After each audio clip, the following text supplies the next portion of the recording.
तेजस्वी यादव के बंगले पर अब सम्राट का राज होगा। यानी कहीं ना कहीं तेजस्वी यादव का बंगला अब खाली होने वाला है। यानी जब तेजस्वी यादव बिहार के डिप्टी सीएम थे तब उन्हें जो है 5 देश रत्न मार्ग आवास आवंटित किया गया था, जो डिप्टी सीएम के लिए आवंटित किया जा रहा है। लेकिन अब ये बंगले पर सम्राट चौधरी का राज होने वाला है, जिसकी रंगाई पुताई भी शुरू हो गई है।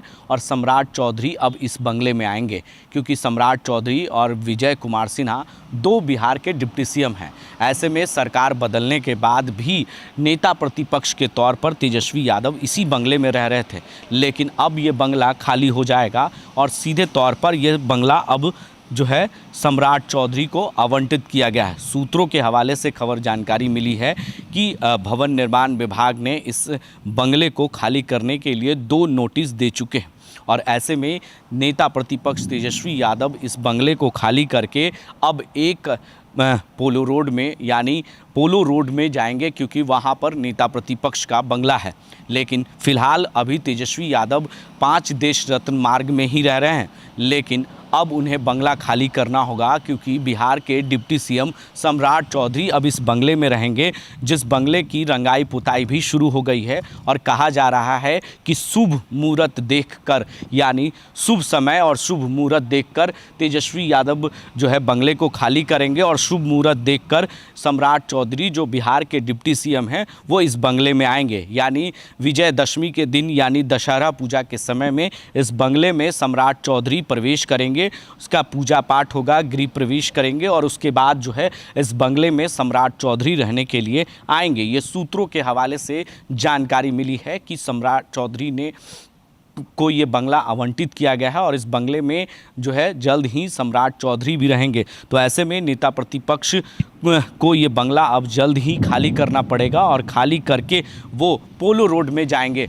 तो ऐसे में ये खबर, जो जानकारी मिल रही है, वो भवन निर्माण विभाग के द्वारा सूत्रों के हवाले से खबर है कि जल्द ही इस बंगले को खाली कर देंगे नेता प्रतिपक्ष तेजस्वी यादव और पोलो रोड में जाएंगे, जहां पर नेता प्रतिपक्ष के लिए बंगला आवंटित किया गया है। तो ये बंगले को जो है जल्द ही खाली करने का आदेश भी दे दिया गया है। 2 नोटिस मिल चुके हैं नेता प्रतिपक्ष को और दो नोटिस के बाद अब उन्हें खाली करना होगा। और ये खाली कर जो है जैसे ही सम्राट चौधरी इस बंगले में प्रवेश करेंगे, और समय और तारीख भी ऐलान हो चुका है और मुहूर्त भी देख लिया गया है। तो यानी दुर्गा पूजा के समय में सम्राट चौधरी इस बंगले में प्रवेश कर सकते हैं। तो ये बंगले को लेकर राजनीतिक चर्चाएं होने लगी हैं। राजनीति जो है चर्चा हो रही है खूब, और राजनीति सियासी भी इस बंगले को लेकर हो रही है। एक वक्त में भी ये बंगले में तारकिशोर प्रसाद भी रहे हैं, जब डिप्टी सीएम, जब एनडीए की सरकार रही है, तब सुशील मोदी भी इस बंगले में रहे हैं, जो स्वर्गीय सुशील मोदी का डिप्टी सीएम रहते हुए वो भी रहे हैं। तो एक वक्त में ये बंगले की चर्चा उस वक्त भी हुई थी और इस वक्त भी इस बंगले की चर्चा खूब हो रही है। यानी 5 देश रत्न मार्ग जो है, जो 5 देश रत्न मार्ग, उस बंगले में ख़ास तौर पर डिप्टी सीएम के लिए ही आवंटित किया जाता है। लेकिन अब जो है ये बंगला सम्राट चौधरी के को आवंटित किया गया है और जल्द ही नेता प्रतिपक्ष के बंगले पर सम्राट चौधरी का राज होगा। अपने सहयोगी वीडियो जर्नलिस्ट रोहित के साथ मैं संजय कुमार, लाइव इंडिया हर पल, पटना।